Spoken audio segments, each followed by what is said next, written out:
Terima kasih banyak Tuan Moderator atas kesempatan yang diberikan. Selamat sore, selamat malam Aceh, Maluku, dan Papua.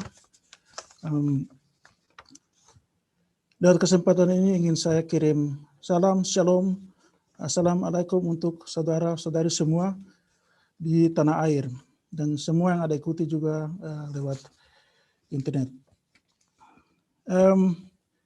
Terima kasih banyak. Saya ditanyakan untuk kasih sedikit keterangan dalam 10 menit tentang sejarah perjuangan bangsa Papua. Tapi memang sangat sulit untuk cerita kami punya perjuangan dalam 10 menit. Tapi saya akan berusaha untuk menjelaskan sedikit buat saudara-saudara semua untuk mengerti latar belakang perjuangan bangsa Papua.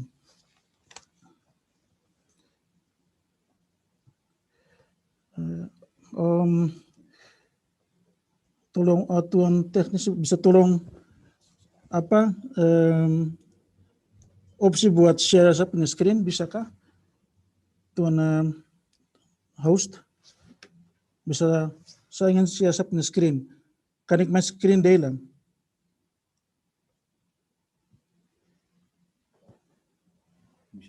Ja, maar het staat off, it's disabled.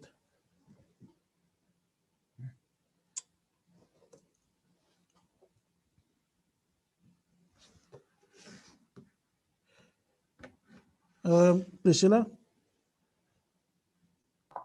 Yes, als het goed is, kan nu geshared worden. Oké, terima kasih banyak.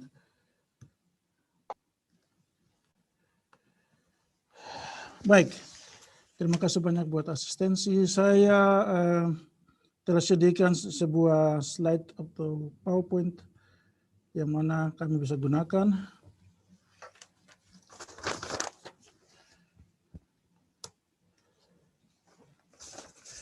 Yang berjudul Papua Merdeka Dulu, Kini, dan Nanti. Buat teman-teman yang belum kenal saya, nama saya Uri Dekap. Saya Kepala Misi untuk Uni Eropa sejak tahun 2018. Tetapi sebelum itu saya sudah aktif dari akhir tahun 90-an sebagai aktivis. Dan aktivis selalu ada dalam kami punya sikap dan semangat. Baik. Untuk mengerti perjuangan bangsa Papua, kami perlu lihat kembali sampai ke tahun 1945. Waktu itu Indonesia memproklamirkan kemerdekaan mereka, tetapi waktu itu Belanda pun tidak akui mereka punya proklamasi. Tetapi oleh sebab desakan kondisi dunia, terpaksa negeri Belanda atau kerajaan Belanda harus serahkan kedaulatan kepada Indonesia. Itu terjadi pada tanggal 27 Desember 1949, yang mana Belanda cuma akui transfer kedaulatan untuk 7 negara bagian. Tetapi Indonesia atau Bung Soekarno dan teman-temannya memilih untuk merubah RIS menjadi NKRI pada tanggal 17 Agustus 1990. Jadi itu akar permulaan dari proses Papua, proses dekolonisasi Papua. Tapi buat bangsa Papua sebenarnya mulainya awal tahun 60-an, yang Belanda mana memilih untuk memulai proses dekolonisasi untuk tanah Papua Barat.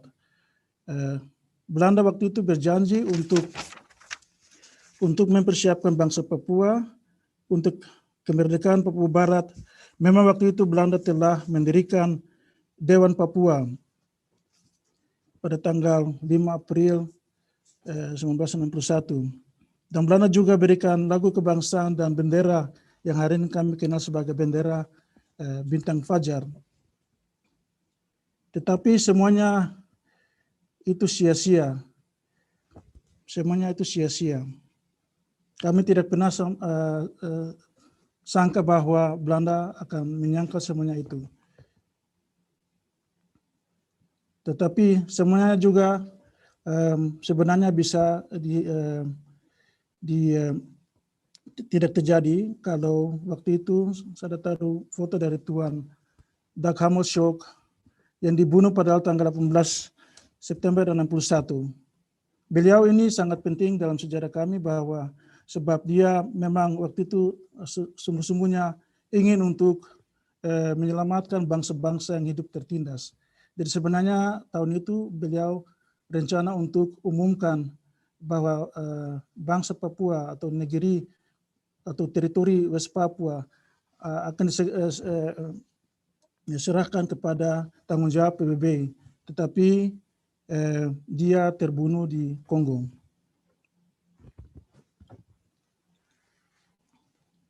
Belanda terpaksa harus berunding dengan Indonesia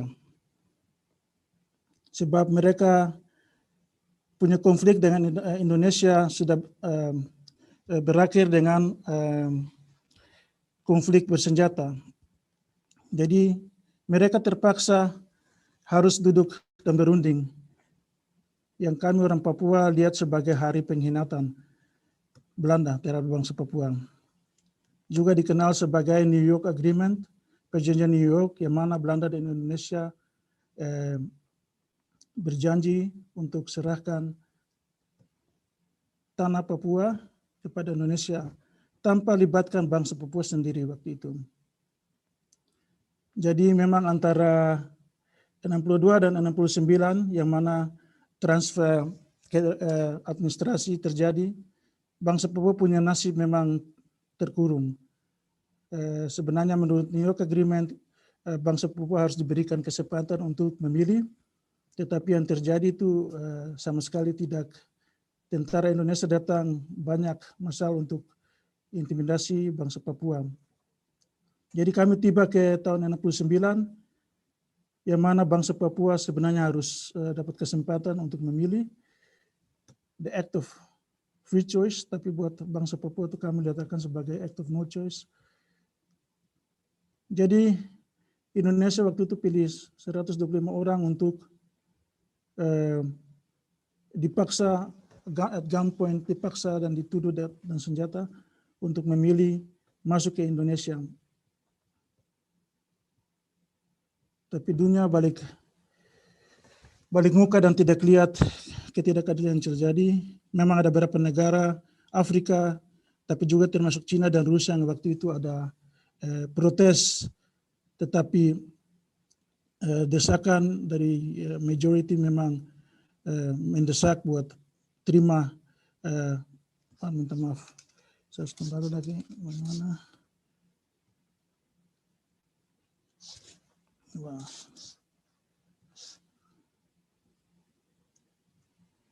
Kembali lagi.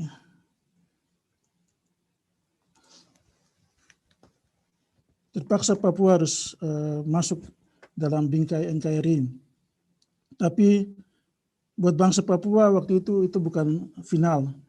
Kami waktu itu sudah siap untuk berperang, bertempur, walaupun kami sedikit, tapi kami waktu itu sudah siap untuk melawan. Langsung kami datang kepada tahun yang sangat penting untuk perjuangan bangsa Papua. Masih ada 1 menit. 1 menit. Aduh, cepat sekali. Oke. 1 menit atau 10 menit begitu cepat habis. Jadi kami punya perjuangan ini awalnya sebenarnya di tahun 1971, yang mana bangsa Papua memproklamirkan kemerdekaan. Sejak itu tidak ada apa-apa yang terjadi. Indonesia datang banyak-banyak ke tanah Papua dan membunuh. Indonesia mau jauh dengan otonomi khusus. Tapi sejak kelahiran UMP kami sangat maju dalam kami punya perjuangan. Kami bangun momentum dan ada dukungan di Melanesia, Pasifik, tapi juga di Afrika, Karibia, dan juga termasuk Uni Eropa. Dan kami harap dan yakin bahwa dalam waktu yang akan datang kami akan membangun kekuatan di luar negeri, dan kami harap teman-teman Aceh dan Maluku juga bisa bergabung dalam mempromosikan hak penentuan nasib sendiri dan hak untuk berpendapat. Terima kasih banyak. Terima kasih Tuan Ab. Satu pertanyaan tambah, mengapa Papua mau merdeka, ingin merdeka? Sebab kami tidak ada harapan dalam Indonesia. Kalau kami tinggal di Indonesia, kami tentu akan musnah. Terima kasih Tuan Ab atas keterangan dan penjelasan. Pembicaraan yang berikut, saya mau undang Tuan Arif Fadilah, Ketua Presidium Aceh National Liberation Front (ASNLF). Silahkan untuk memberikan penjelasan mengenai perjuangan Aceh. Mic. Tolong kau nyala mic-nya dulu. Mic. Tuan Arif Fadilah punya mic belum? Ya, okay. Silahkan. Bisa dengar? Ya. Oke, terima kasih Tuan Moderator atas kesempatan hari ini. Selamat salam sejahtera pada seluruh peserta diskusi publik pada hari yang berbahagia ini. Dalam diskusi ini saya akan coba jelaskan secara singkat mengapa Aceh ingin merdeka. Sebagaimana kita ketahui, dalam sejarah Aceh pernah berdiri sebagai satu negara yang berdaulat, dan ini dibuktikan dengan satu hubungan diplomasi dengan berbagai negara pada masa kejayaannya, seperti dengan Inggris, Prancis, Belanda, Turki, dan sebagainya. Aceh juga termasuk salah satu yang mendukung negara Belanda, kemerdekaan Belanda dari Spanyol pada tahun 1602, jadi jauh tempo hari sebelum kedatangan bangsa kolonial ke Nusantara. Namun dalam perjalanan sejarahnya, di tahun 1873 itu kerajaan Belanda justru menyatakan perang terhadap Kesultanan Aceh yang menyebabkan kematian ratusan ribu bangsa Aceh. Perang kolonialisasi ini berlangsung hingga pecah Perang Dunia Kedua, dan di saat Belanda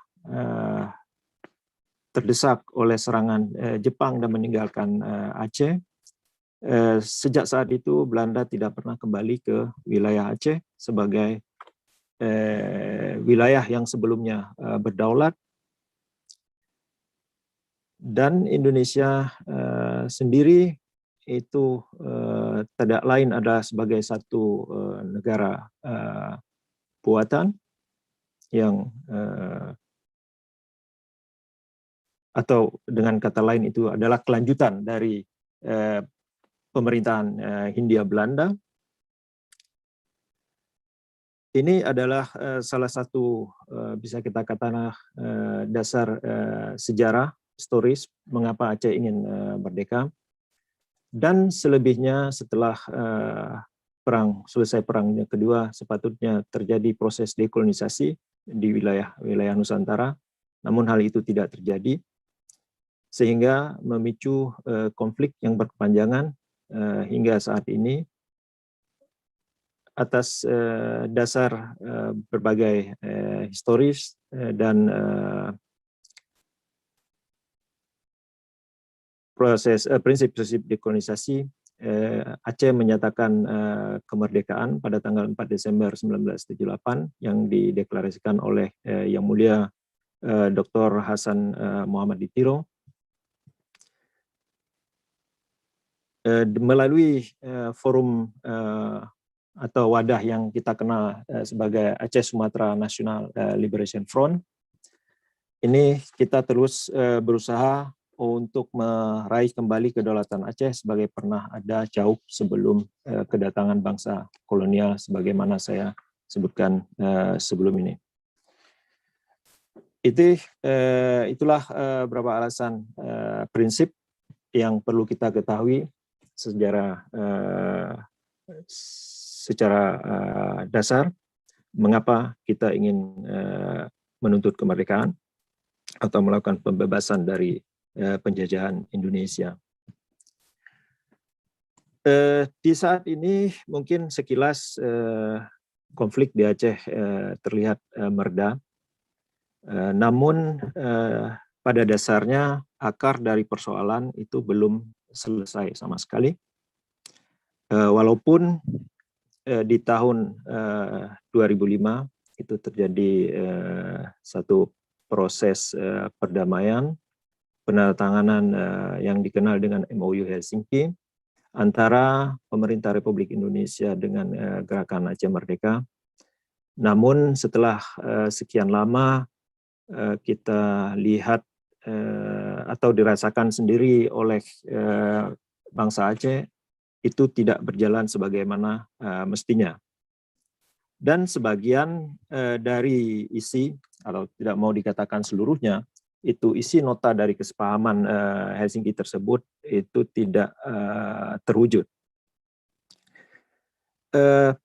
Bahkan pihak Indonesia yang memang sudah meratifikasi itu hak-hak politik dan sipil, juga hak ekonomi, sosial, budaya, sebagaimana tercantum dalam kesepakatan Helsinki tersebut, tidak terjadi realisasi di lapangan. Bahkan hak-hak Aceh yang sebelumnya sudah dijamin dengan undang-undang yang ada, itu secara terang-terangan sekarang hak tersebut dipangkas oleh Jakarta. Dan perkembangan terakhir yang kita amati itu hak berbicara, khususnya kebebasan berekspresi dan berbicara di dalam komunitas Aceh. Di Aceh sendiri itu tidak ada jaminan keselamatan. Dalam berbagai aksi-aksi damai kita lihat juga sikap kita katakanlah show of force dari aparat keamanan Indonesia yang berlebihan terhadap massa yang hadir pada aksi-aksi tersebut. Ini jelas sekali mengabaikan hak-hak dasar bangsa Aceh untuk memberi pendapat secara bebas dan secara damai. Bahkan kasus yang terakhir, yang paling aktual, beberapa hari, bukan hari, malah 2 hari yang lalu, katakanlah, itu ada satu kasus di mana seorang hanya menulis satu status di dalam Facebook, akun Facebooknya, itu malah menjadi persoalan yang sangat besar di pihak Indonesia. Dia ditangkap dan sekarang dalam proses pemeriksaan pihak keamanan karena melanggar yang kita namakan dengan Undang-Undang ITE. Ini dengan Undang-Undang ITE ini banyak sekali kasus yang menghambat artinya kebebasan untuk berekspresi atau berpendapat di Aceh khususnya, dan saya yakin juga di wilayah Papua, juga Maluku, dan berbagai daerah lain di Nusantara. Namun sikap yang kita katakan ini kriminalisasi terhadap hak-hak bangsa Aceh sendiri itu tidak akan menghilangkan atau menurunkan semangat perjuangan bangsa Aceh. Ya. Dan ASNAF sebagai wadah pergerakan pembebasan itu akan terus berusaha berjuang secara legal menurut hukum internasional dan akan berupaya dengan cara-cara non kekerasan untuk meraih kemerdekaannya. Jadi itu sejauh ini kondisi saat ini yang terjadi di Aceh dapat kita garis bawahi beberapa poin. Jangankan hak untuk menentukan nasib sendiri, hak untuk bicara pun saat ini semakin sempit ruangan di Aceh. Ya. Untuk ke depan tentu saja ada langkah-langkah yang akan kita tempuh, dan kita tetap berpegang pada azas legalitas pergerakan sebagaimana yang telah kita sebutkan di atas tersebut. Juga kita akan mempromosikan isu-isu yang terkait dengan hak-hak merdeka bangsa Aceh, apakah itu di tingkat Aceh sendiri, regional ataupun internasional. Itu upaya yang terus kita lakukan. Program kerja yang selama ini kita sampaikan juga ke dalam community yang ada, itu antara lain dengan penerangan, ya. Kemudian pendidikan, advokasi, dan kampanye untuk memperkuat kesadaran nasional Aceh. Sehingga bangsa Aceh itu mampu berpikir untuk membela kepentingan nasionalnya. Ini perlu kita garis bawahi. Tapi tanpa adanya satu kesadaran, sangat sulit untuk meraih tujuan dari perjuangan. Tentu saja ada hambatan dan risiko yang kita hadapi, namun itu kita sama-sama tahu, baik bangsa Aceh, bangsa Papua ataupun Maluku, konsekuensi yang akan kita hadapi bila kita terlibat dengan pergerakan. Dan khususnya perlu kita garis bawahi, yang utama sebelum kita melangkah lebih lanjut dengan hak penentuan nasib sendiri, kita perlu sama-sama memperjuangkan terlebih dahulu hak untuk bebas berbicara, hak bebas untuk berekspresi di wilayah kita. Karena tanpa ada kebebasan untuk berbicara, saya kira mustahil untuk kita berbicara untuk isu-isu yang lebih besar, seperti hak penentuan nasib sendiri, ataupun hak kemerdekaan, atau hak-hak yang lain. Jadi hak dasar inilah yang terlebih dahulu yang harus kita selesaikan. Dan untuk ini pada ya. Kurang 1 menit. Oke. Tidak masalah.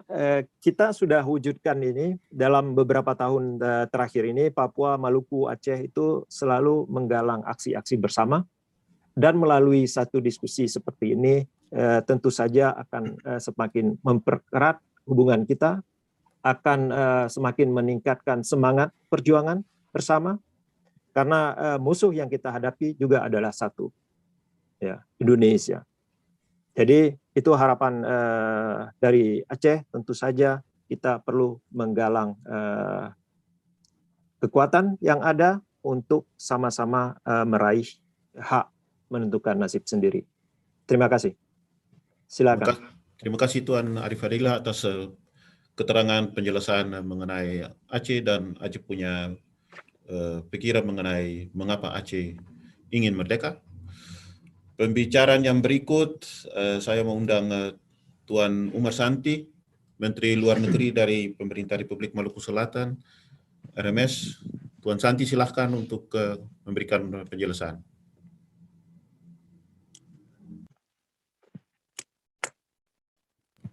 Tolong nyala mic dulu dari Tuan Santi.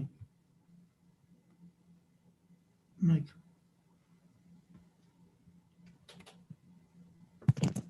Mic dari Tuan Santi, silahkan nyalakan dulu. Atau Tuan Santi bisa nyala mic sendiri juga di Unmute.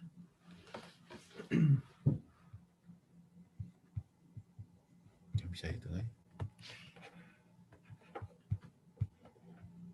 Host, tolong Tuan Santi punya mic, tolong kenyalakan. Unmute. Ya? Ya, Dengar. silahkan Tuan Santi. Oke, terima kasih saudara-saudara sekalian maupun di tanah perantauan mau di tanah Aceh Darussalam dan tanah Papua dan tanah air Maluku Selatan. Assalamualaikum warahmatullahi wabarakatuh dan salam sejahtera untuk katong semua. Beta biasa pakai kata beta, terus maaf lah saudara kalau orang Maluku sih biasa bilang saya, terus minta maaf kalau beta pakai kata beta dan kata saya.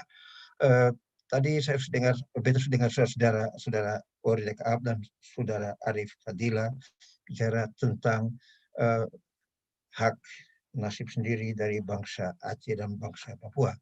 Semelai penting buat saya, buat beta sendiri yang mau kasih ringkasan pendek semelai tentang sejarah politik dari bangsa Maluku Selatan yang mulai dengan proklamasi tanggal 25 April tahun 1950.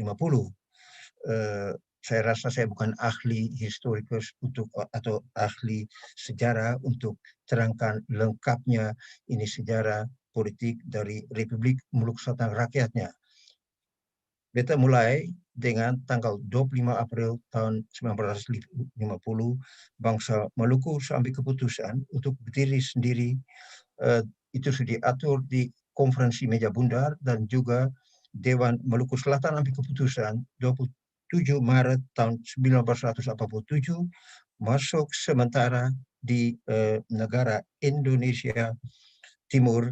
Kalau saya bisa dijamin keselamatannya bangsa Maluku ada cukup kesempatan untuk ambil bilang aja ambil konklusi untuk keluar dan kalau Republik negara Indonesia Timur sudah menyerah, Presiden Sukawati sudah menyerah untuk Indonesia, Dewan Maluku Selatan ambil keputusan untuk proklamirkan pakai hak nasib sendiri untuk proklamirkan Republik Maluku Selatan tanggal 25 April tahun 1950.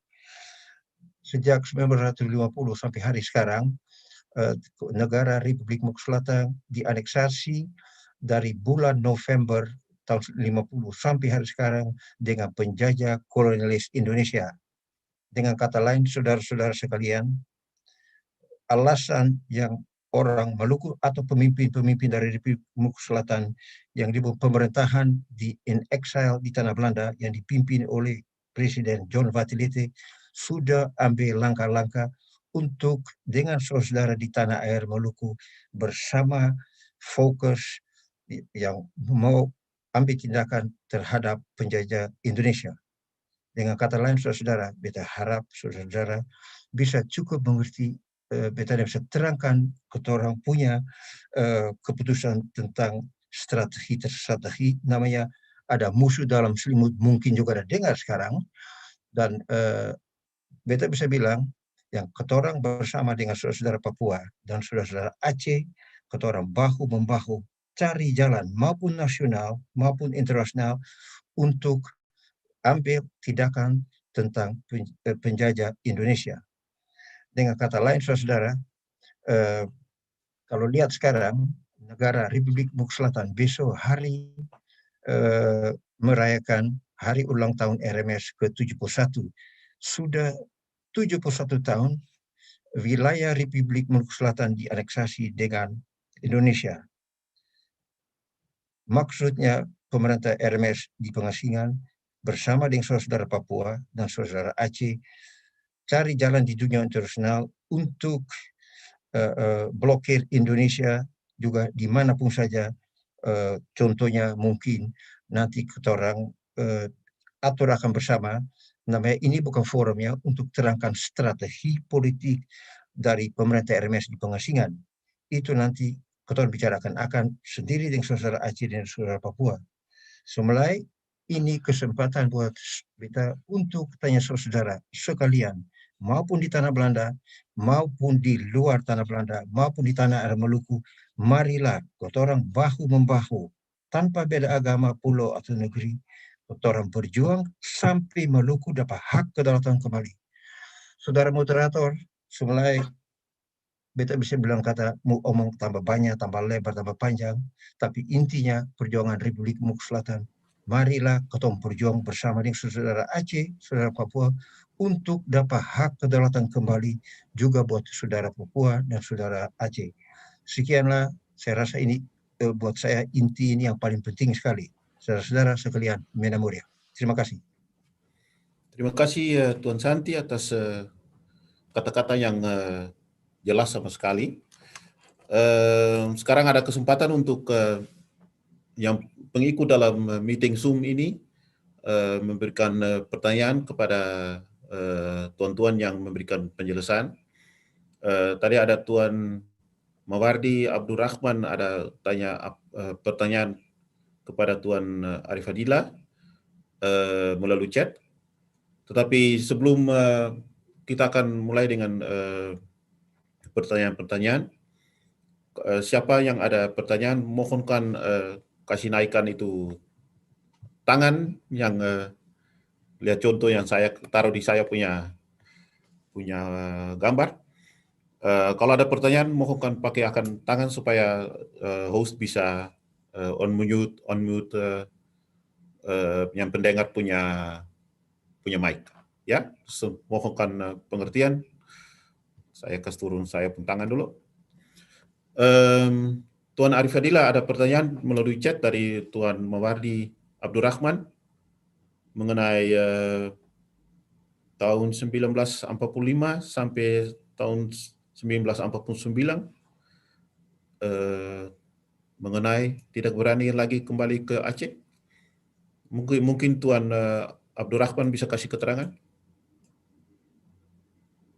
Tuan Mawardi Abdurrahman yang ada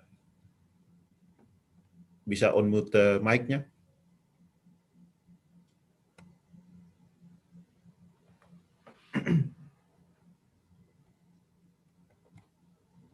Oke, escucho. Ya. Welke? Yang Tuan Abdurrahman Mawardi. Alles unmute.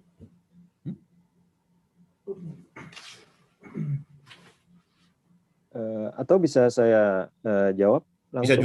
Bisa juga Okay. Asal kalau ada pertanyaan lanjut nanti bisa dengar. Oke. Silakan Tuan Arif Fadilah. Jadi mengamati proses antara 1945 sampai 49 itu pertanyaannya. Iya. Bagaimana keadaan pada saat itu? Sebagaimana kita ketahui dalam perjalanan sejarah, peperangan yang sangat panjang di Aceh itu menelan korban yang luar biasa. Jadi bukan hanya masyarakat biasa, tapi juga di tingkat pemimpin Aceh pada saat itu. Jadi Aceh banyak sekali kehilangan pemimpin yang bersiteguh untuk menegakkan kedaulatan. Di saat tahun setelah Perang Dunia Kedua itu dapat dikatakan kita bangsa Aceh itu terjadi krisis kepemimpinan. Jadi tidak ada tokoh-tokoh yang mampu atau hanya sebagian yang bisa atau punya kemampuan untuk menyatakan berdiri sendiri. Ya. Ini artinya satu kondisi yang memang sangat sulit pada saat itu. Kita kehilangan banyak sekali.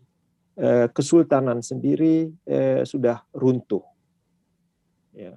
Sehingga untuk bisa menegakkan negara sambungan atau successor state pada tahun 1945-49 itu sangat pelik. Ya. Karena keadaan atau situasi politik pada masa tersebut. Ya. Walaupun ada kemungkinan, namun sebagaimana kita ketahui itu sudah berlalu. Jadi kita tidak mungkin lagi kembali pada periode 1945-49. Jadi kita perlu melihat kondisi sekarang dan kondisi ke depan. Dan alasan untuk kita bisa melanjutkan itu ada, tergantung pada bangsa Aceh sendiri. Ya, terima kasih. Oke, terima kasih Tuan Arif Fadilah. Tuan Mawardi jawaban dari Tuan Arifadillah akan jelas?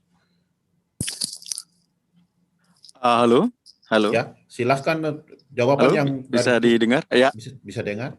Silahkan kalau bisa, bisa.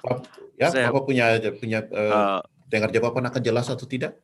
ya, boleh saya minta tambahan sedikit? Silahkan, boleh. Terima kasih. Saya Mawardi Abdurrahman. Saya berada di Jepang, perwakilan ASNLF. Sebenarnya pertanyaan ini untuk semua kita.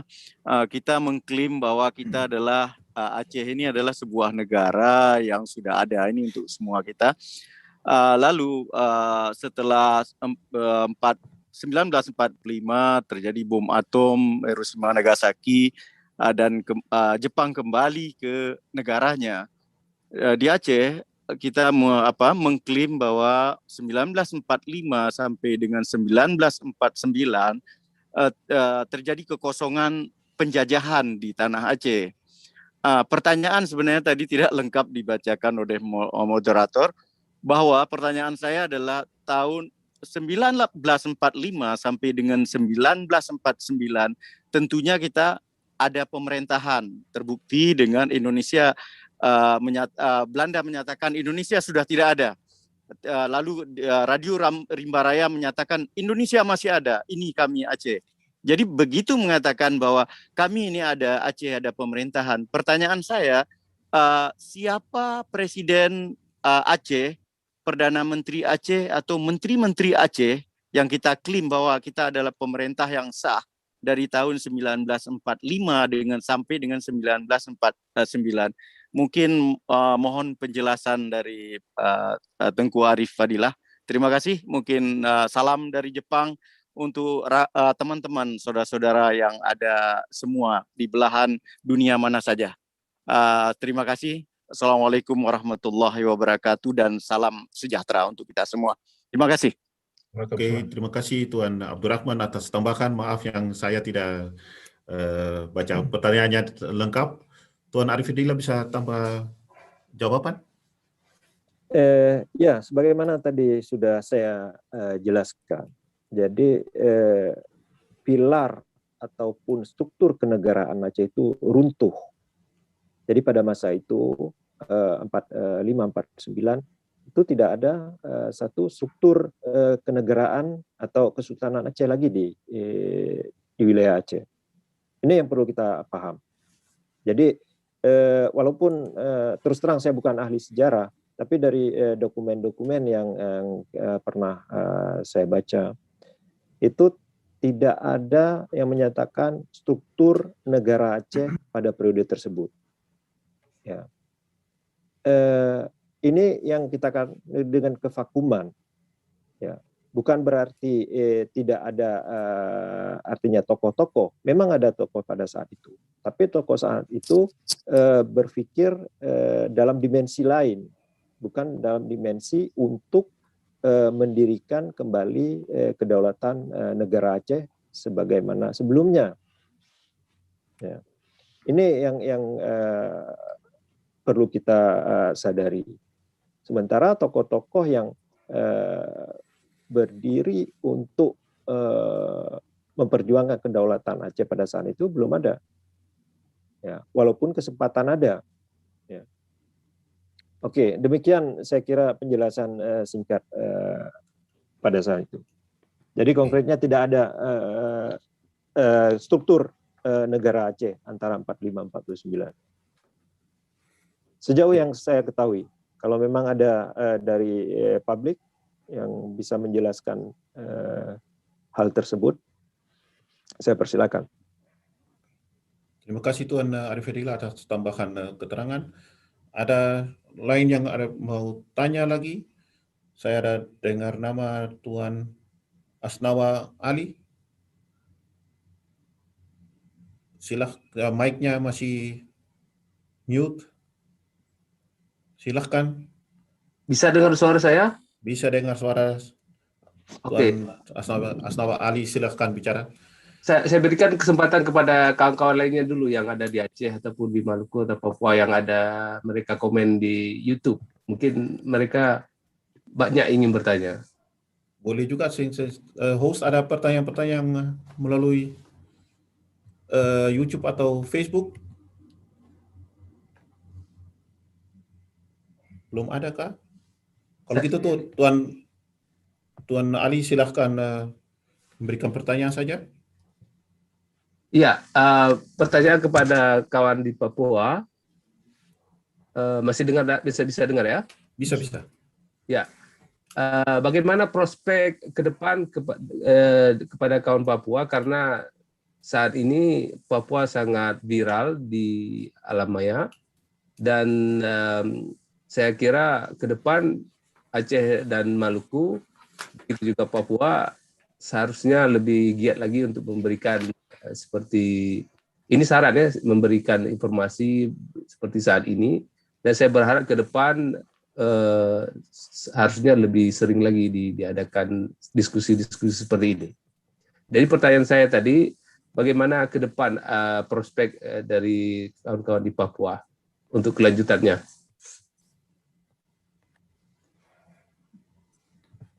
Saja apa? Tuan Oridak bisa jawab pertanyaan dari Tuan Ali. Baik. Terima kasih banyak atas pertanyaan Tuan Ali Asnawi Ali.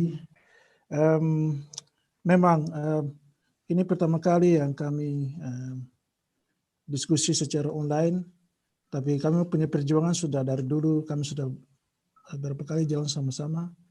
Tapi sekarang pentingnya kami di luar dan di dalam harus ada kerjasama. Jadi bukan saja perjuangan di tingkat diplomasi atau ini itu, tapi yang penting sekali itu dunia harus lihat bahwa di kami punya teritori, di kami punya wilayah ada perjuangan, ada perlawanan. Sebab kalau tidak kami bisa pergi 1000 kali ke UN di Geneva atau di New York, tapi tidak ada presi. Jadi sangat penting sekali teman-teman di Aceh, di Maluku dan Papua cari jalan bagaimana buat saling mendukung. Macam tadi kami ada bicara di mana-mana kami bisa sama-sama jalan dan tuntut hak untuk freedom of expression, hak untuk berbicara bebas, secara bebas, atau hak untuk berkumpul secara bebas. Macam-macam begitu sebenarnya di grassroots level, di tingkat akar rumput, kami sudah bisa kerjasama. Saya ingat dulu pernah ada SAP, Solidaritas Aceh Papua, itu pernah ada di Jogja atau di Jakarta kalau tidak salah. Jadi macam-macam begitu sebenarnya harus sekarang jalan. Memang kami punya perjuangan sudah meningkat, mungkin tuan-tuan semua bisa ikuti juga lewat internet bahwa sekarang sudah ada 84 negara yang tuntut High Commissioner dari Human Rights buat turun ke Papua, mengunjungi Papua untuk fact finding mission, cari tahu apa yang sebenarnya di Papua. Jadi ini juga sangat baik buat bangsa Aceh, bangsa Maluku, sebab kalau mereka ke sana berarti mereka juga bisa lihat kondisi yang ada di Aceh dan Maluku. Tapi untuk expose kondisi di kami punya wilayah masing-masing itu tergantung dari gerakan atau gerakan yang ada di Aceh atau di Maluku. Tapi di mana-mana kami punya teman-teman ada, macam di universitas di Yogyakarta, di Jakarta, kami harus saling baku cari dan berusaha bikin diskusi macam begini. Memang kami punya sejarah beda, tapi seperti Tuan Arif Fadila tadi bilang, kami punya musuh itu satu, kolonial Indonesia yang selama ini membunuh dan menyiksa kami punya bangsa. Jadi itu satu alasan buat kami kumpul bersama dan sama-sama bersuara untuk selamatkan kami punya bangsa. Jadi saya kira buat langkah-langkah ke depan itu tergantung dari kami sendiri, apa yang kami sendiri bisa bikin. Terima kasih. Terima kasih Tuan atas jawaban dan keterangan dari pertanyaan dari Tuan Ali. Tuan Ali, pertanyaan jawabannya akan jelas untuk Tuan Ali? Ya, jelas. Ya, jelas. Terima kasih. Oke, terima kasih atas memberikan pertanyaan. Kepada Tuan Umar Santi, ada pertanyaan dari Bapak Max Lawalata. dari Jakarta. Mic dari Bapak Max bisa dinyalakan.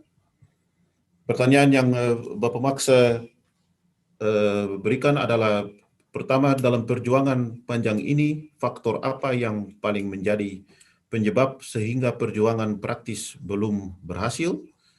Dan kedua, LIPI menemukan 4 akar masalah Papua, bagaimana dengan Maluku? Menurut Tuan Santi, apa saja akar masalah Maluku? Tuan Lawalata punya mic sudah di on-mute, supaya kalau mau soal jawab bisa baku bicara. Tuan Santi bisa jelaskan pertanyaan ini, jawaban pertanyaan ini? Ya, Oke, terima kasih lagi Saudara Max Lawalata. Selamat kenalkan satu dengan lain melalui ini debat, biar rupa belum bisa kelihatan. Oke, ada 2 pertanyaan. Kalau saya salah, Saudara Moderator, yang belum berhasil, ya, perjuangan belum berhasil. Itu pertanyaan yang pertama kan? Ya. Kenapa perjuangan untuk dapat hak kedaulatan Republik Maluku Selatan kembali sampai hari sekarang, sejak proklamasi 25 April tahun 50 sampai hari sekarang belum berhasil. Begitu kan? Itu saya cukup mengerjakan kan, Saudara Moderator? Itu pertanyaan yang pertama. Ya. Oke. Kita coba terangkan kalau kita lihat introduksi tahun 50-an, abad yang 19, yang bilang aja tentang keadaan dunia, tentang komunis yang mulai merajalela di dunia, apalagi lagi di wilayah yang sekarang orang bilang Indonesia. Saudara Lawalata, sedikit, kalau saya bukan ahli sejarah, tapi sedikit-sedikit kalau kita ringkasannya tentang proklamasi RMS, itu Tegal sebelahnya dengan kata pendek negara Indonesia Timur menyerah untuk Soekarno dan Hatta. Itu pertama yang penting sekali, kita orang bisa ambil itu selaku satu momentum sampai Republik Maluku Selatan diproklamasikan dengan Saudara Manahutu dan Saudara Wairisal. Dan Saudara Max Lawalata tahu yang Bapak Raja Ibrahim Ohrala almarhum kumpul raja-raja dan pemimpin lain di Tulihu tanggal 24 April tahun 50, dan diambil keputusan proklamasi tahun 25 April tahun 50. Barusan ada negosiasi dengan Saudara Lemena dan lain-lain Muskita diperintah untuk masuk di wilayah RMS untuk mulai aneksasi Republik Maluku Selatan, dan almarhum Dr. Kristen Semukil terpaksa pilih hutan, lari di hutan, bikin gerilya sampai ditangkap, sampai dieksekusi. Dan yang kita orang kembali di inti pertanyaannya Saudara Max Lawalata. Sampai hari sekarang kita orang pun perjuangan belum berhasil, hak kedaulatan belum kembali, PBB tidak bisa kasih kontribusi untuk sokong di perjuangan. Dengan kata lain, Saudara Max, tagal perkembangan di dunia internasional, tagal Truman Doktrina dulu, yang takut Indonesia juga jatuh di tangan komunis. Amerika ambil keputusan proses dekolonisasi Belanda harus jalan, dan Belanda harus lepas Indonesia tagal di tahun 50-an semulai. Saudara Max tahu juga di tiap-tiap negara, dan Inggris, Jerman, Prancis, dan Belanda juga harus jalankan proses dekolonisasi. Bisa ambil contoh Mesir dapat kemerdekaan, India dapat kemerdekaan, dan juga Belanda harus angkat kaki dari wilayah dulu belum disebut Indonesia, itu Hindia Belanda. Dan juga tagal itu situasi terjadi, terpaksa soal Maluku punya soal Republik Maluku Selatan yang dulu ada kebetulan ditugaskan UNCI, United Nations Commission for Indonesia, untuk monitoring hak nasib sendiri dari bangsa Maluku. tapi tagal perang Korea itu agendanya sampai hari sekarang belum dicungkil. Cuma tahun 75 dari Dubes Benin cungkilakan untuk tentang hak nasib sendiri dari bangsa Maluku.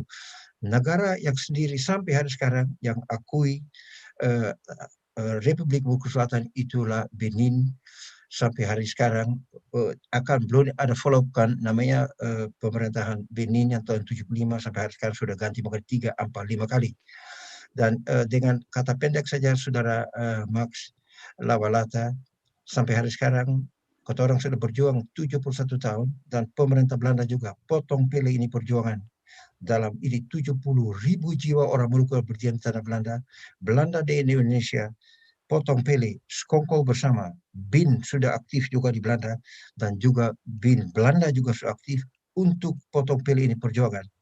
Dan itu sebelah itu beta penjawaban untuk Saudara Max yang sampai hari sekarang di lobby di dalam 71 tahun ini lobby kiri kanan belum ada waktu, belum ada situasi datang dengan bahasa Indonesia bilang mudah-mudahan beta selaku orang Islam bilang kata insya Allah kalau waktu ya datang kita orang dapat hak kedaulatan kembali. Itu saya punya keterangan, beta keterangan untuk Max Lawalata. Alasan ada beberapa alasan kenapa Maluku belum dapat kedaulatan kembali, tapi itu satu alasan tagal politik dunia internasional kita orang ada terlambat.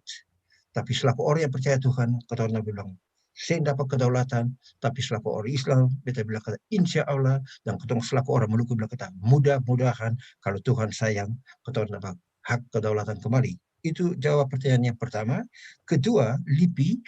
Kalau saya LIPI itu dari saudara Papua pun kalau tidak salah. Saya pergi Jakarta dulu ada beberapa kalau tidak salah LIPI termasuk Saudari Sartian kalau tidak salah. Ini pertanyaan kembali saya ke Saudara Max Lawalata. Itu yang LIPI itu yang organisasi yang ada termasuk juga Saudari Sartian. Itu betul pertanyaan.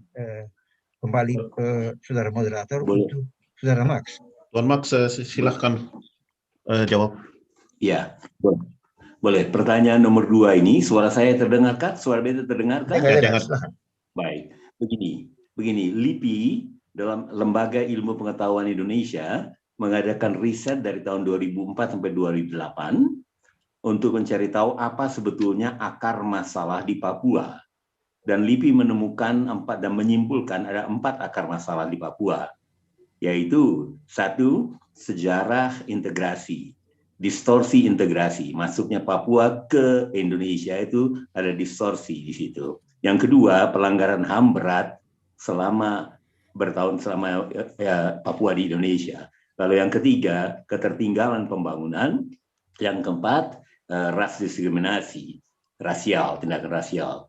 Nah, itu merupakan yang dihasilkan oleh LIPI dan dibuatkan yang dikenal dengan roadmap dari LIPI. Itu yang harus sebetulnya dicabut akar-akar itu, keempat akar itu. Nah, bagi Maluku, beta sering tahu ini, kalau Maluku punya masalah, pasti punya masalah juga. Ada di Indonesia ada masalah. Karena sekarang kita tahu Maluku itu kaya raya, tapi orang Maluku, persentase tingkat kemiskinan penduduk Maluku itu nomor 4 termiskin di Indonesia. Jadi ada masalah dan banyak hal lainnya. Nah, apa sebetulnya akar masalah Papua Maluku di Indonesia sini? Apakah juga termasuk seperti salah satu akar masalah Papua, yaitu distorsi integrasi? Kalau beta pakai pengkalimatan yang lebih jelas, bukan integrasi tetapi aneksasi. Itu yang beta maksudkan. Selama perjuangan selama ini, Tuan Umar Santi dan teman-teman sudah bisa menemukan apa sebetulnya akar masalah Maluku ini, akarnya, sehingga kita orang cabut itu akar dan bisa pasti dengan mencabut akar masalah maka kerusakan akan membaik. Demikian. Tuan Santi mau balas jawab lagi? Oke, terima kasih saudara Max Lawalata. Sudah jelas buat beta yang Bung muterkanakan yang pertama yang Bung sebut yang sejarah yang bilang kata akar masalahnya. Kalau kita orang lihat sejarah, beta mulai dengan sejarah politik tanggal 25 April tahun 50. beta senang yang kalau Bung Max sebut bukan desintegrasi, pakai kata aneksasi. Menurut beta, kalau negara sudah diproklamirkan, artinya negara sudah pakai hak untuk pilih nasib sendiri, itu tiap-tiap bangsa dalam dunia dia punya hak untuk pakai itu hak nasib sendiri. Barusan itu kalau Bung bilang sejarah, itu sejarahnya yang itu akar masalahnya. Menurut sejarah Republik Maluku Selatan, Indonesia aneksasi paksa bangsa Maluku tunduk buat Jakarta. Itu pertama. Kedua, hak asasi manusia yang Bung sebut, hak asasi manusia yang sampai hari sekarang, sejak 25 April tahun sampai tahun 25 April tahun 1950 sampai hari sekarang sudah ribuan orang korban. Orang korban dan juga yang contoh yang paling besar sekali, Presiden kedua dari Republik Maluku Selatan dieksekusi dengan atas perintah Soeharto, dengan sengaja dieksekusi Dr. Christian Sumukil hari Pasca. Bung Max, hari Pasca artinya Indonesia sing hargaikan orang Maluku yang beragama Kristen. Dengan terpaksa ditembak mati hari Pasca. Itu buat bikin rusak dalam kotoran punya bangsa untuk bikin berbeda agama Islam dan agama Kristen untuk adu dombakan kotoran. Itu hak asasi manusia. Bung Max tahu yang berapa minggu lalu sudah ditangkap beberapa orang. Berapa bulan lalu ditangkap berapa orang. Berapa tahun lalu ditangkap berapa orang. Cuma tagal freedom of expression, Bung. Itu civil and political rights Indonesia sudah ratifikasikan akan. Artinya Indonesia harus hargaikan itu ratifikasi. Yang harus hargaikan juga the civil and political rights dari Sabang sampai Merauke, termasuk juga wilayah Republik Maluku Selatan. Ketiga, Bung bicara tentang pembangunan. Pembangunan di wilayah Republik Maluku Selatan, pembangunannya cuma untuk aglomerat dan investor-investor. Ambil contohnya juga saja, cuma persentase yang kalau ambil contoh dari 100% yang keuntungan, persentase cuma 10-20. Kalau beda dengan Aceh dan Papua, Maluku punya persentase rendah sekali. Keempat, suara rasial yang dibikin dengan saudara Papua, mahasiswa Papua dibilang monyet dan lain-lain, di tanah Maluku, wilayah Republik Maluku Selatan, dia punya berbeda atau diskriminasi dorang mining halus. Menurut saya, dorang mining halus begini. Kalau apa yang terjadi di situ, Republik Maluku Selatan dapat stigma itu cuma untuk orang Maluku yang beragama Kristen. Itu yang benar. Menurut beta Bung Max, tiap-tiap manusia, agama apapun juga, pulau apa dia juga berdiam, atau kampung apa dia berdiam, kalau dia asal Maluku, artinya dia boleh bebas juga bilang dia punya perasaan tentang keadaan politik, sosial dan lain-lain di wilayah RMS. Dengan kata lain, Bung Max, itu kalau kita bilang, tadi Bung bilang pakai kata akar masalah, ada akar masalah banyak di Maluku. Maluku sudah sejak abad 15-16 dijajah dengan Belanda, Portugis, Inggris dan lain-lain. Sekarang kolonialis Jawa, Bung. Dan dengan kata lain, Bung, beta sing cukup mengerti bahasa Melayu, beta lahir di sini, tapi beta tahu, beta setuju yang bangsa Maluku dari abad 15 sampai hari sekarang dijajah dengan kolonisator. Siapapun, Bung. Terima kasih, Bung Max. Bung Max punya ini jawaban dari Tuan Santi akan jelas atau tidak? Sudah sangat jelas, terima kasih banyak. Okay. Terima kasih banyak. Terima kasih Bung Max atas pembawaan pertanyaan-pertanyaan. Tuan Oridek, ada kasih tangan? Silahkan. Baik, terima kasih banyak. Saya rasa perlu buat kasih sedikit tambahan pikiran soal akar masalah. Habis saya yakin bahwa buat ketiga bangsa Aceh, Papua, dan Maluku, kami harus mempertahankan bahwa kami punya akar masalah itu the unfinished decolonization process, proses dekolonisasi yang tidak diselesaikan dengan baik. Itu yang jadi akar masalah buat kami punya bangsa. Khususnya buat Papua, kami bukan berjuang buat kesejahteraan, kami bukan berjuang buat dapat nasi dari Jakarta atau tidak. Kami berjuang habis kami ingin merdeka. Jadi saya harap ini satu pikiran yang kami harus meyakinkan kami punya bangsa bahwa kami makan atau tidak, asal kami merdeka, bebas dalam kami punya rumah sendiri, atur kami punya rumah tangga sendiri, itu yang kami punya cita-cita. Kami bukan berjuang buat ampas roti atau nasi dari Jakarta, sama sekali tidak. Kami ingin merdeka, kami ingin mereka selesaikan proses dekolonisasi yang selama ini bikin sampai bangsa Papua korban. Tapi saya yakin juga di Aceh dan Maluku pasti ceritanya juga sama, akar masalahnya sama juga. Terima kasih banyak. Terima kasih Tuan atas tambahan. Ada pertanyaan lain dari Saudara Indri dari Jakarta. Indri Mustika. Mic-nya dari Saudara Indri bisa di-on-mute.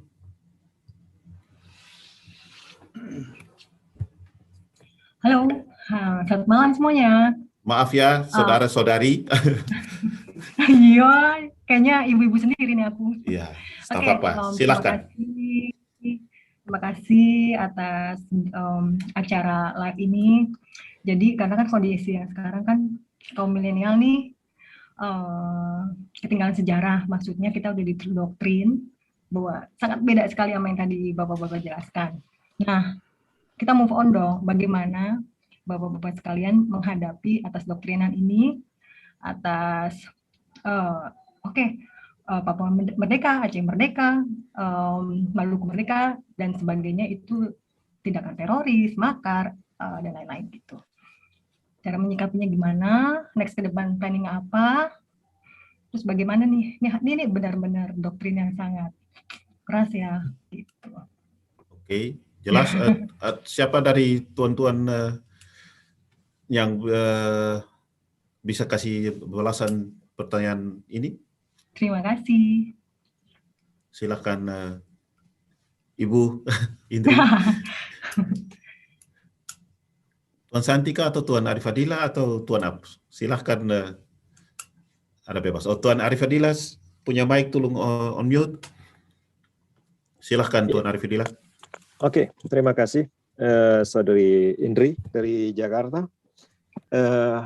Memang tak dapat kita pungkiri itu masalah sejarah yang terjadi di Indonesia, terjadi distorsi. Sebagaimana tadi juga disebutkan oleh Saudara Lawalata, dan itu memang dasar dari semua konflik yang terjadi, baik di Aceh, Papua, Maluku, pada prinsipnya hal yang sama. Dan saya juga ingin menegaskan kembali statement dari Saudara Ab tadi tentang proses dekolonisasi yang memang tidak pernah terjadi di Indonesia. Jadi proses penjajahan Belanda itu tidak terjadi serta-merta keseluruhan wilayah di Nusantara, tapi terjadi dari tahapan-tahapan dalam masa-masa tertentu. Aceh misalnya, itu sampai 1873 masih berdiri sebagai sebuah negara yang berdaulat dan punya kemampuan untuk melakukan hubungan diplomasi dengan negara-negara asing pada masa itu, termasuk dengan Belanda, Inggris, dan sebagainya, yang pada masa tersebut itu tidak lain adalah penguasa-penguasa kolonial yang menguasai berbagai tanah di belahan dunia. Sementara di Indonesia sendiri, proses ini jarang sekali dilihat sebagai masing-masing wilayah punya kedaulatan sendiri-sendiri. Tapi hanya dibangun suatu, katakanlah, buatan yang namanya bangsa Indonesia. Dengan sistem yang tidak lain kelanjutan dari pemerintahan Hindia Belanda, bahkan dalam bentuk hukum sendiri juga seperti tersebut. Katakanlah yang sering terjadi sebagaimana disebutkan bahwa tindakan-tindakan menyuarakan opini atau pendapat khususnya yang terkait dengan pergerakan kemerdekaan di Indonesia itu dianggap sebagai tindakan makar atau kriminalisasi. Kalau kita lihat masalah makar itu sendiri tidak lain adalah untuk melanjutkan kekuasaan. Jadi dengan kedok keselamatan teritorial, ya, sehingga harus dibasmi. Apakah kita bukan sebagai manusia? Apakah kita tidak ada hak untuk berbicara? Ya. Ini yang selain sering sekali menjadi agenda dari Indonesia untuk mengkriminalisasi setiap pergerakan yang mengarah pada pembebasan. Baik itu di Aceh, di Maluku, di Papua, bahkan di daerah lain sebagai Riau misalnya juga pernah. Dan ini menjadi senjata ampuh bagi Indonesia untuk melabel setiap pergerakan dengan simbol-simbol teroris. Gerakan Aceh Merdeka sendiri itu dari berbagai tahapan dilabel menurut kepentingannya. Pernah suatu masa kita sebagai pengacau keamanan, pernah sebagai pergerakan liar, malah pernah sebagai jaringan komunis. Jadi itu menurut kepentingan dari penguasa di Jakarta melabel kita.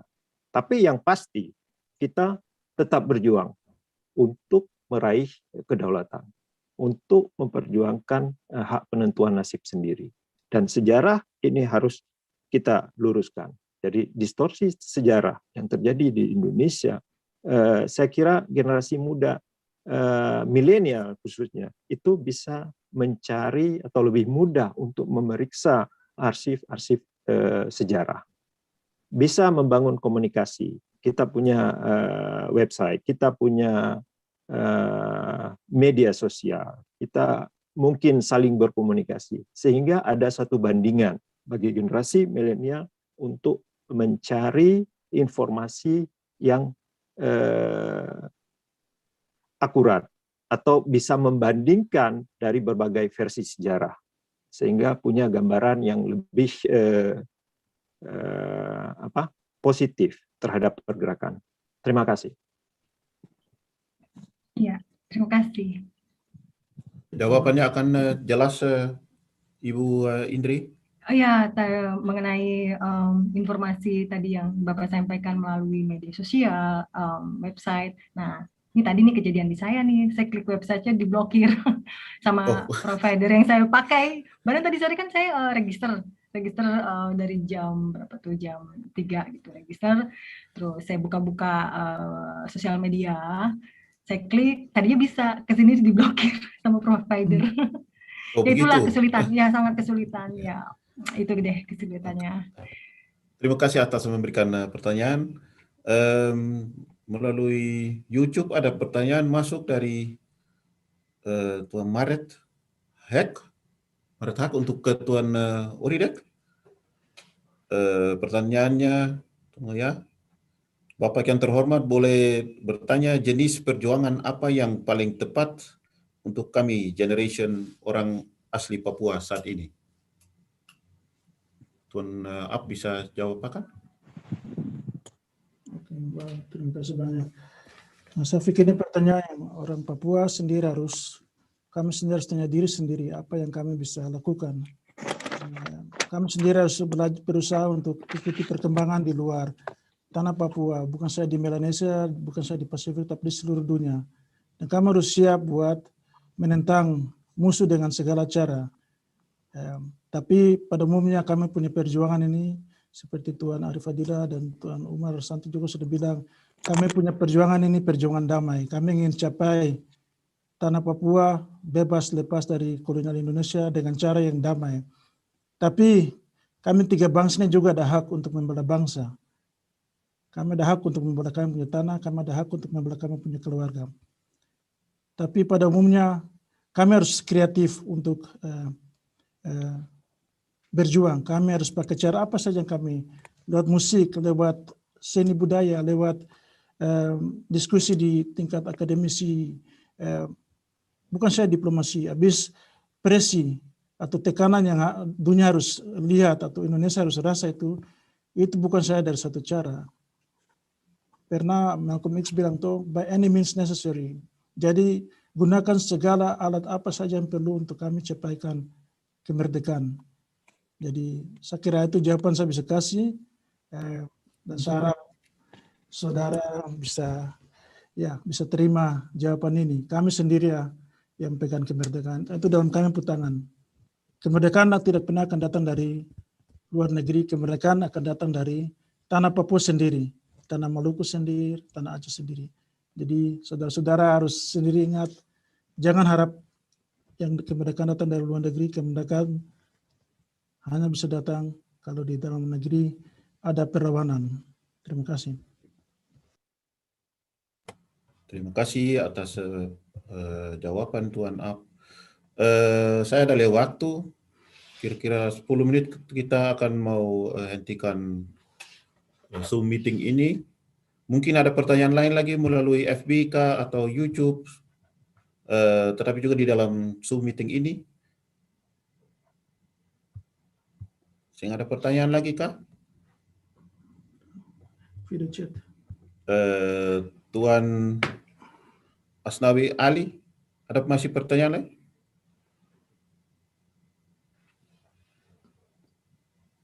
Tuan Ali? Tuan Ali punya mic ada on mute sekarang. Saya. Oh, maaf. Silahkan. Oke, saya maaf Ibu, ya? fotonya, ya fotonya belum diganti. Maaf. Ya, dari itu saya bilang Tuan Dayar. Maaf. Ya, sorry, maaf. Ya, saya Cut Maya dari Aceh, seorang PhD student dari Aceh. Saya ingin bertanya mungkin kepada Bapak Arif Fadilah. Saya termasuk orang yang concern di bidang ini, jadi saya ingin mengetahui lebih lanjut. Saya memahami bahwa ASNLF ini adalah satu gerakan yang memang melakukan pergerakannya secara non-violence action. Nah, saya ingin bertanya, sejauh mana keyakinan Anda bahwa non-violence action ini bisa membawa gerakan ini mencapai tujuan? Karena kan biasanya kalau gerakan-gerakan yang tidak revolusioner, tidak dengan senjata dan sebagainya itu memiliki progres yang mungkin lambat. Jadi sejauh mana keyakinan tersebut? Terima kasih. Terima kasih Ibu. Tuan Arif Fadilah bisa jawaban pertanyaan ini? Oke, terima kasih Cut Maya. Jadi non-violent action. Terkait dengan pergerakan, Aceh itu sudah melalui berbagai macam fase perjuangan. Ya, mulai dari deklarasi 1976 sampai saat ini. Yang bisa dikatakan dengan Papua ataupun Maluku, itu perjuangan Aceh Merdeka relatif masih sangat muda. Ya, di mana Maluku tahun 50-an sudah mulai, kemudian diikuti dengan Papua 63, kita tahun 76. Kita relatif masih sangat muda dalam perjuangan kemerdekaan ini. Memang perjuangan melalui non-kekerasan itu perlu waktu dan kesadaran. Ya, itu perlu proses. Tidak ada perjuangan di dalam kemerdekaan atau pembebasan itu yang instan. Jadi jangan bayangkan sebagai Indomie, buka bungkus, rebus, jadi, siap makan. Dalam perjuangan kemerdekaan tidak ada seperti itu. Jadi perlu satu proses. Dan kami yakin melalui aksi-aksi non-kekerasan itu lebih dapat diterima. Baik secara policy di Indonesia sendiri, yang katakanlah menurut Undang-Undang Dasar mereka sendiri mengatakan bahwa kemerdekaan itu adalah hak segala bangsa. Dan kita Aceh, Papua, dan Maluku mengakui kita sebagai bangsa. Ya, jadi kita punya hak untuk menuntut hak kita. Ya. Apalagi ditunjang dengan aspek seperti yang saya jelaskan, historis maupun proses dekolonisasi yang tidak berjalan sebagaimana mestinya. Ini langkah yang memang tidak mudah bagi orang untuk memahami, karena konflik Aceh itu diwarnai dengan berbagai gerakan persenjataan dari awal. Ya, setelah 45, 53, 60-an sampai itu, semua hanya dialami dengan trauma pergerakan senjata. Sehingga untuk merubah satu mindset dari pergerakan senjata dengan aksi non-kekerasan itu butuh waktu. Dan ruangan untuk bergerak dengan non-violent di tingkat internasional itu lebih dapat diterima ya untuk saat ini. Sehingga ini yang langkah memang harus kita tempuh. Sebagaimana Tuan Ab tadi katakan bahwa all means, jadi kita bisa menggunakan dalam pergerakan pembebasan Liberation Front itu boleh menggunakan segala macam cara, tapi kita menghindari tindak-tindak kekerasan karena tidak akan memberi manfaat ke dua belah pihak. Pihak Indonesia juga tidak akan senang dan kita sendiri menjadi korban yang sia-sia. Ya, secara geografis sendiri Aceh itu berada di ujung Sumatera. Kalau kita terdesak kemana? Ke Lautan India kita mau berenang. Tidak mungkin. Jadi kita harus coba meyakinkan bahwa gerakan non-kekerasan itu adalah salah satu cara untuk meraih kedaulatan. Ya. Sayangnya dengan alasan menjaga integritas Indonesia, sehingga tidak ada ruang bagi bangsa Aceh untuk bisa berekspresi secara bebas, berbicara dalam konteks yang memang dapat diterima oleh semua pihak. Ya, jadi dalam baik di tingkat internasional misalnya dengan deklarasi hak asasi manusia juga jelas mengatakan bahwa kebebasan berpendapat itu harus dilindungi. Tapi apa yang terjadi itu tidak ada perlindungan, malah timbul kekerasan, pemaksaan. Ya. Saya kira itu dulu komentar tentang aksi non kekerasan yang memang kita yakini bisa membawa hasil. Ya, slowly but sure. Ya, terima kasih. Terima kasih Tuan Arifadillah. Ibu Maya ya, mau bilang ya, Ibu mahasiswa. Terima kasih Pak Heri. Ya. Jawaban akan jelas kah? Jelas. Oke. Terima kasih. Ya. Pertanyaan berikut melalui online adalah kepada Tuan Ab. Tunggu ya.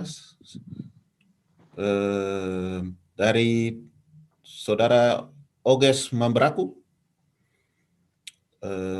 Bagaimana strategi dari lembaga yang dijalan oleh Bapak Ab untuk melihat realita di Papua, masalah krisis kemanusiaan Kasumasa? Tuan Ab bisa kasih keterangan, jawaban? Kasumasa artinya terima kasih. Ada dua pertanyaan dari Tuan. Silakan. Tuan Mambraku, pertanyaan satu saya. Silakan. Seperti Saudara Mambraku pasti bisa ikut lewat internet bahwa United Liberation Movement memang sudah meyakinkan beberapa negara di kawasan Pasifik, tapi juga sudah di Afrika, Karibia, dan ada beberapa negara juga di Uni Eropa. Dan itu tergantung dari kami punya persiapan. Pasti juga sudah tahu bahwa sejak 1 Desember tahun 2020, Tuan Benny Wenda telah mengumumkan redeklarasi Papua Merdeka dan juga pemerintah sementara.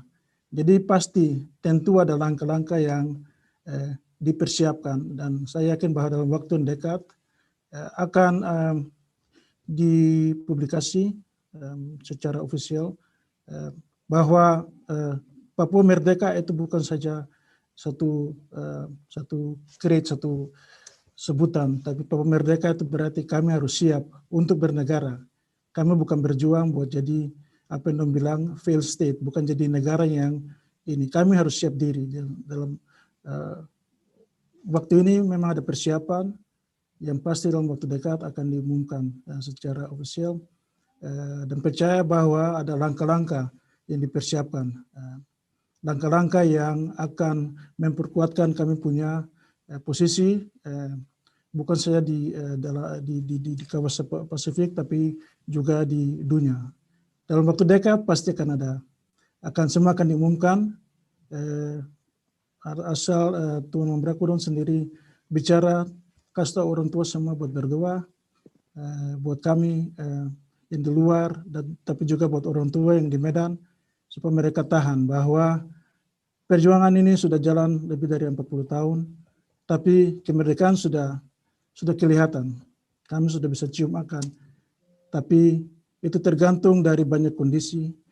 Seperti yang saya tadi bilang, itu tergantung dari gerakan dalam negeri. Dalam negeri harus selalu berusaha api itu jangan padam. Kalau api itu padam berarti di luar juga akan gelap. Dalam kami punya diplomasi atau apapun. Jadi itu saya kira saya bisa sampaikan saja, harap kuat dalam doa dengan berjuang terus. Hormat. Terima kasih Tuan Ab.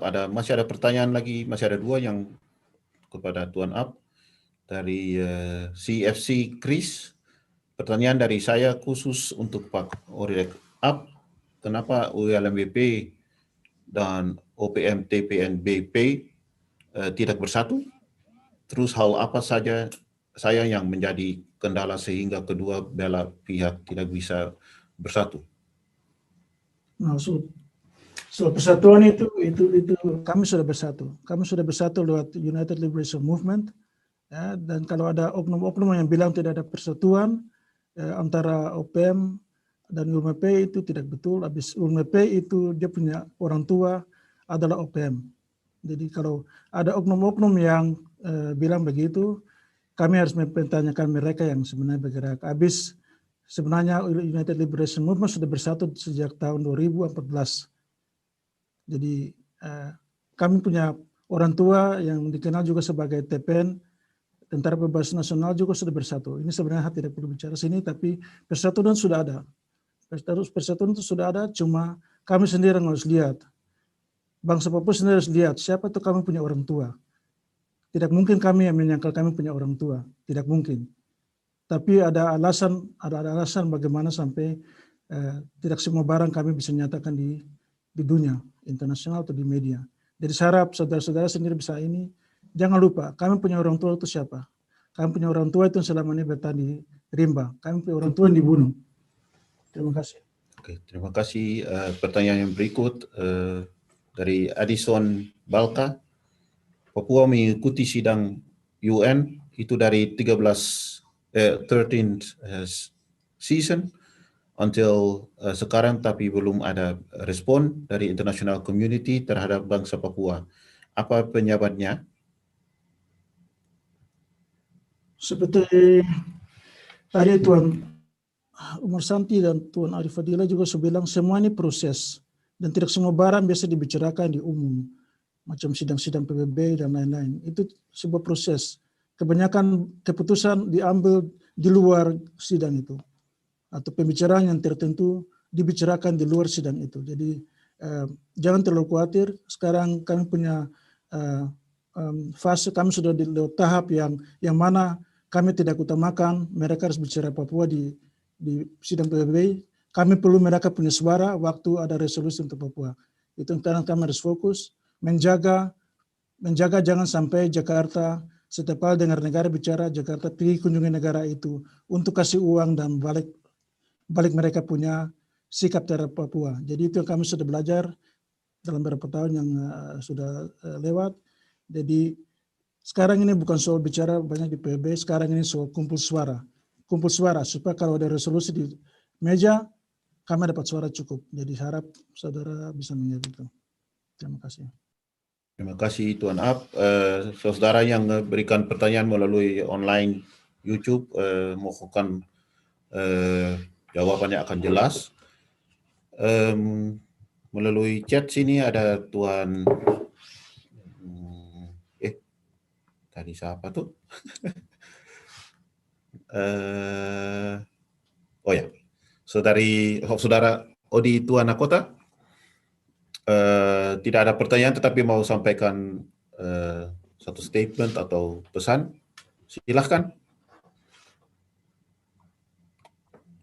Saudara Odi Tuanakota, punya mic tolong unmute.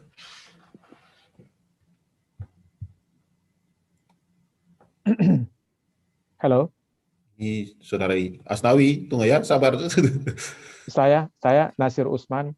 Ya, sabar dulu. Ada pertanyaan lain dulu dari Saudara Tuanakota. Oke. Ya, silahkan. Halo. Ya, silahkan Tuanakota. Halo. Ya, silahkan kita dengar. Oh iya, sama. Saya Odi Tuanakota asal dari Ambon. Ya, silahkan Bapak. Nah, kalau berbicara mengenai perjuangan politik Republik Maluku Selatan, khususnya di Ambon, nah baru-baru ini ada arahan atau pengarahan militer secara besar-besaran di Pulau Haruku, khususnya di Aboru, yang dimana kita tahu semuanya bahwa basis besar RMS di Maluku adalah di Pulau Haruku, terutama di negeri Aboru. Nah, di sini saya coba untuk menganalisa bagaimana upaya untuk kemudian mengembangkan manifesto politik Republik Maluku Selatan yang sudah diproklamirkan sejak 25 April 1950 atau sekitar 70 tahun yang lalu. Saudara Tuanakota, coba jangan terlalu panjang ya, supaya karena kita punya waktu tidak lama lagi. Tolong bicarakan dengan garis yang besar juga, kalau bisa. Oke, siap. Oke, terima kasih. Nah, yang beta mau sampaikan di sini bahwa sebenarnya perjuangan politik RMS di Maluku khususnya dan di negeri Belanda sebenarnya tidak, artinya kayak berbeda pandangan politik begitu. Nah, artinya begini Pak. Ya. Tidak ada koordinasi antara Presiden sementara John Watileti kemudian dengan para pimpinan FKM RMS di Ambon. Nah, itu yang saya sesalkan sebenarnya. Ya. Ya, itu cara titik untuk belajar mengenai bekerja sama, coba berjabat tangan, satu lihat lain dan bekerja sama guna satu maksud dan tujuan. Itu saja yang Tuanakota mau berikan? Iya, Bapak.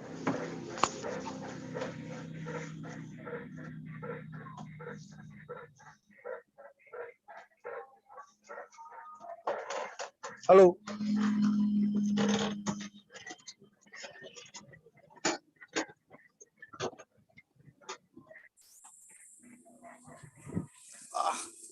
Ini orang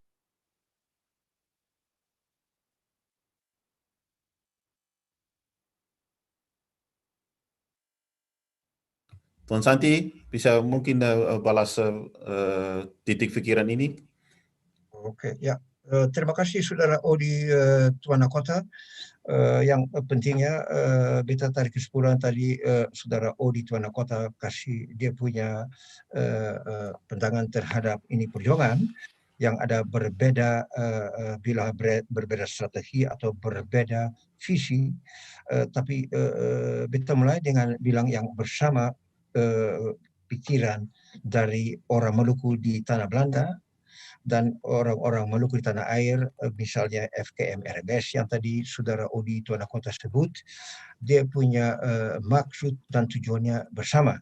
Hak kedaulatan Republik Maluku Selatan harus segera dikembalikan untuk rakyat dan pimpinannya. itu beta kalau sangka saudara Odi tuan kota dengan beta punya pikiran sama.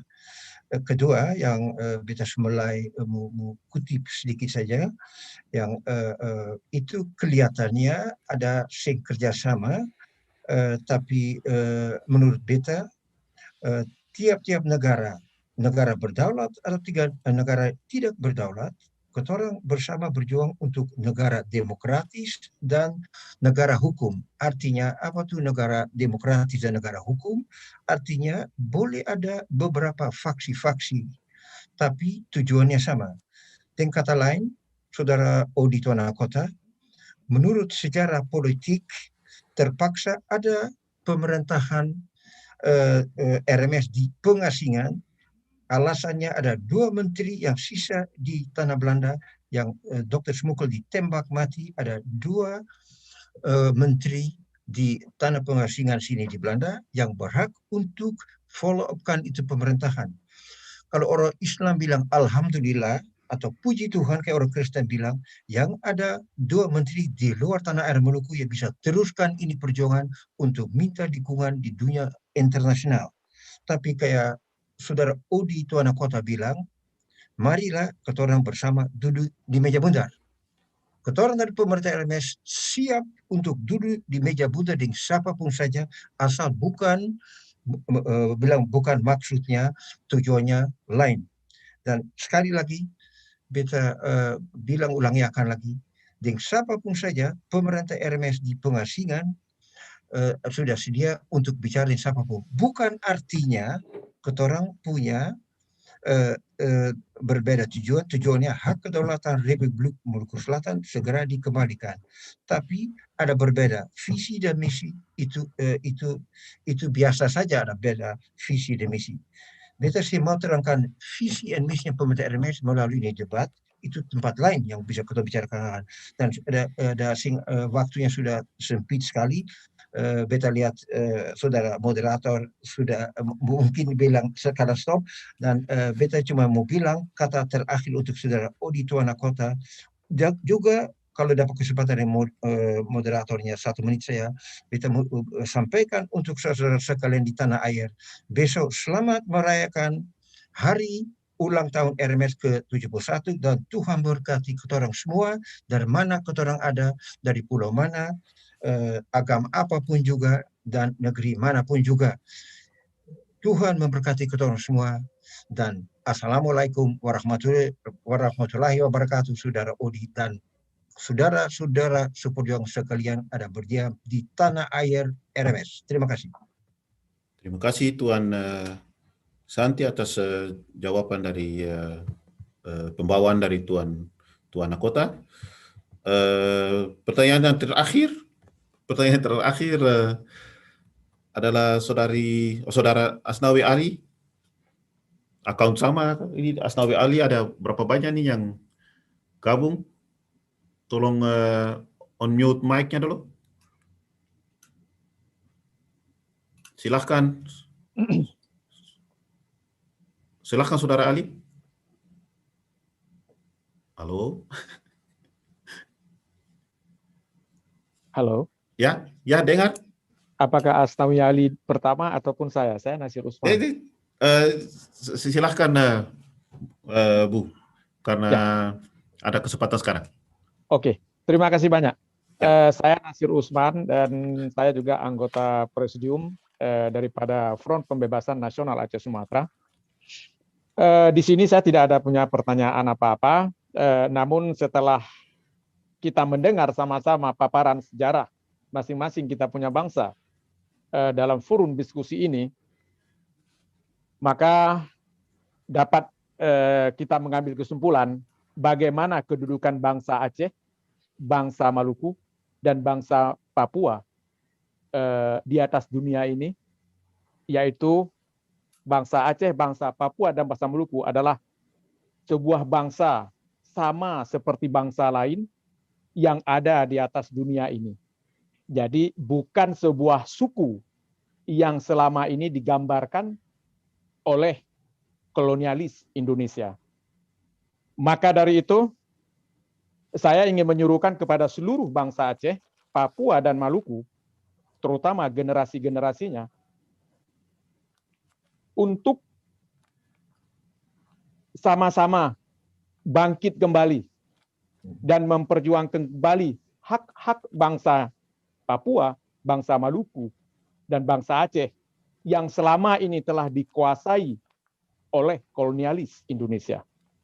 Karena pada dasarnya status Aceh, Papua, dan Maluku adalah bukan bagian dan bukan di bawah kolong NKRI. Terima kasih. Assalamualaikum warahmatullahi wabarakatuh. Terima kasih atas pembawaan. Mungkin ada tuan-tuan mau jawab pembawaan ini dari tuan untuk ketong semua sebenarnya. Tuan Santika atau Tuan Arif Fadila atau Tuan Ab. Tuan Ab mau balas, silahkan. Terima kasih banyak atas kesempatan. Kepada bangsa Aceh dan kepada bangsa Maluku, kawan-kawan semua harus yakin bahwa bangsa Papua tetap akan berjalan terus. Kawan-kawan harus yakin bahwa kami tetap akan melawan kolonial Indonesia.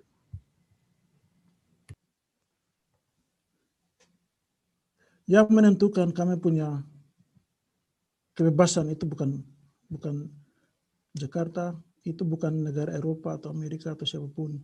Kami sendiri yang akan bebaskan kami punya bangsa. Jadi kalau saya bisa kasih 1-2 kata untuk bangsa Aceh, bangkit, bangkit, bangkit. Bangsa Maluku, bangkit, bangkit, bangkit, dan lawan kolonial Indonesia. Itu satu kata yang sangat dalam. Bangkit. Merdeka. Terima kasih Tuan Ab. Tuan Santi atau Tuan Arif Fadila ada mau pesan lagi? Saya kasih tambahan pendek aja ya. Saya sudah di sini mesti pergi lagi di Den Haag. Ada sempit waktunya. Saya kasih terima kasih banyak lagi saudara moderator, saudara Oridek dan saudara Arif Fadila. Saya cuma kasih tambahan yang pendek saja. Saya pun permohonan khusus buat orang selaku pemimpin dari bangsa Aceh, bangsa Papua dan bangsa Maluku. Marilah kotorang bahu-membahu maupun nasional maupun internasional, kotorang tabrak musuh Indonesia. Di dunia internasional itu sudah sepakat kotorang 2 tahun lalu sudah atur bersama. Kalau saya pergi di dunia internasional, saya juga orang Aceh. Saya pergi di dunia internasional, saya juga orang Papua. Artinya, mana saja yang orang Maluku pergi, kotorang bawa juga bahan-bahannya Papua sama Aceh. Kotorang juga, maaf lagi saudara Arif Fadila, maaf lagi saudara Oridek dengan dapat izin dari saudara Oridek dan saudara Arif Fadila.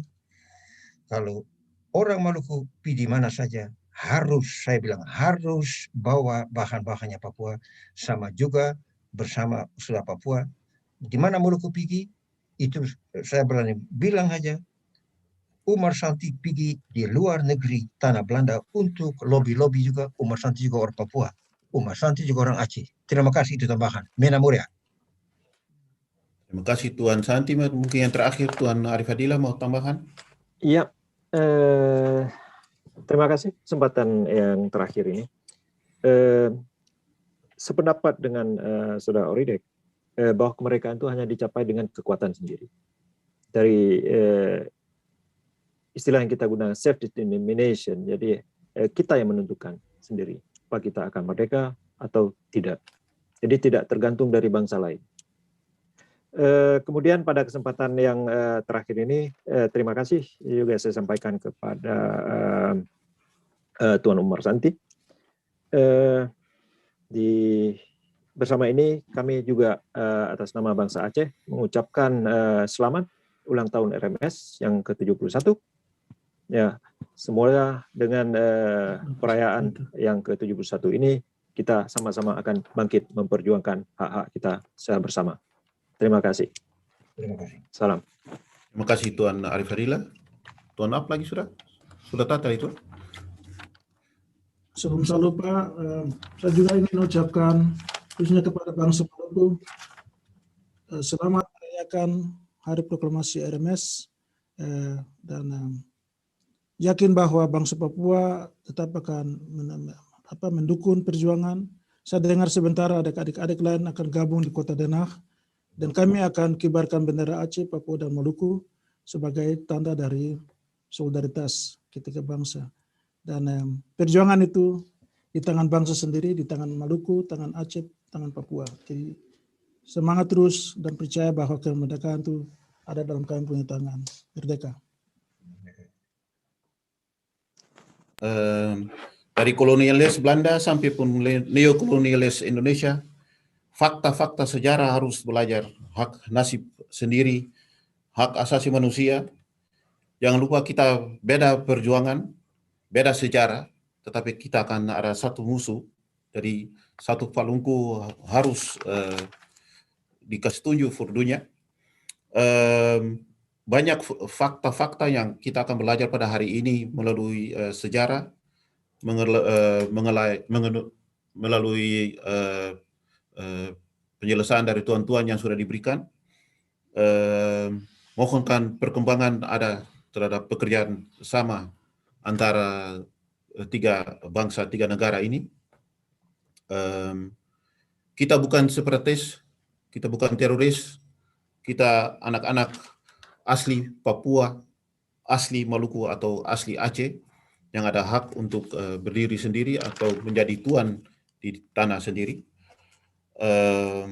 Saya mau ucapkan atau beta juga mau ucapkan semua punya selamat malam, saudara-saudara Islam punya selamat buka puasa sebentar malam atau sekarang sudah ya.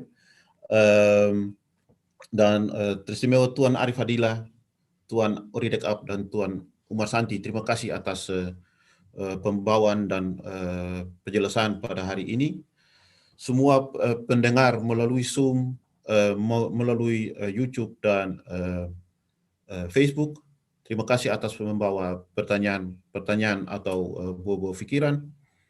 Dan saya mau ucapkan semua punya selamat berjumpa, selamat berjuang, dan teristimewa masyarakat Maluku punya selamat Hari Proklamasi yang ke-71 pada besok hari. Dan sekarang sudah hampir di Maluku sudah hampir berlaku. Hormati, Assalamualaikum warahmatullahi wabarakatuh. Salam sejahtera bagi semua sekalian. Terima kasih semua atas kehadiran dan membawa buah-buah pikiran pada hari ini. Sampai jumpa dan selamat berjuang. Mena Muria.